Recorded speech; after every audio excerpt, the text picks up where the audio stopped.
Hi friends, ഇന്ന് മൂന്നാമത്തെ നോമ്പാണേ. അപ്പോൾ ഇന്നെനിക്ക് ഞങ്ങൾക്ക് വൈകിട്ട് വരെ 6 മണി വരെ ഡ്യൂട്ടി ഉള്ളതുകൊണ്ട് ഒന്നും വീട്ടിലുണ്ടാക്കാൻ വേണ്ടി പറ്റിയില്ല. അപ്പോൾ ഞങ്ങൾ വരുന്ന വഴിക്ക് ചിക്കൻ ബിരിയാണി മേടിച്ചിട്ട് വന്നായിരുന്നു. പിന്നെ വഴിയിൽ വെച്ചെങ്ങാനും ബാങ്ക് വിളിക്കുമെന്ന് വിചാരിച്ചിട്ട് 2 പാക്കറ്റ് ക്യാവിൻസ് വാങ്ങിയായിരുന്നു.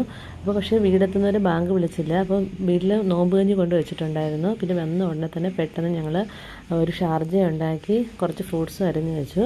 എന്നിട്ട് ചിക്കൻ ബിരിയാണിയെ കൂട്ടി നോമ്പ് തുറന്നായിരുന്നു. അപ്പം ഇന്നത്തെ ഞങ്ങളുടെ വിഭവങ്ങളൊക്കെ ഇത്രയും മാത്രമാണ്. വേറെ ഒന്നും പ്രത്യേകിച്ചൊന്നുമില്ല. ഷാർജ മാത്രമേ വീട്ടിലുണ്ടാക്കാൻ പറ്റുകയുള്ളൂ. പിന്നെ നല്ല അടിപൊളി ചിക്കൻ ബിരിയാണി നല്ല ചൂടോടുകൂടി അത് കഴിച്ചായിരുന്നു. ഇനി അടുത്ത ബാങ്ക് വിളിച്ച് ഇനി നമസ്കരിക്കാനുണ്ട്. അപ്പോൾ എൻ്റെ ഇന്നലത്തെ വീഡിയോയിൽ എല്ലാവരും ഒത്തിരി പേർ സബ്സ്ക്രൈബ് ചെയ്തു, ലൈക്ക് ചെയ്തു. അപ്പോൾ എല്ലാവർക്കും ഞങ്ങളുടെ പ്രാർത്ഥനയിൽ എല്ലാവരെയും ഉൾക്കൊള്ളിച്ചുകൊണ്ട് ഞാനത് നമസ്കരിക്കാൻ വേണ്ടി പോവുകയാണ്. അപ്പോൾ ഈ വീഡിയോയും എല്ലാവർക്കും ഇഷ്ടപ്പെട്ടാൽ സബ്സ്ക്രൈബ് ചെയ്യുക, ലൈക്ക് ചെയ്യുക, ഷെയർ ചെയ്യുക. ഓക്കെ.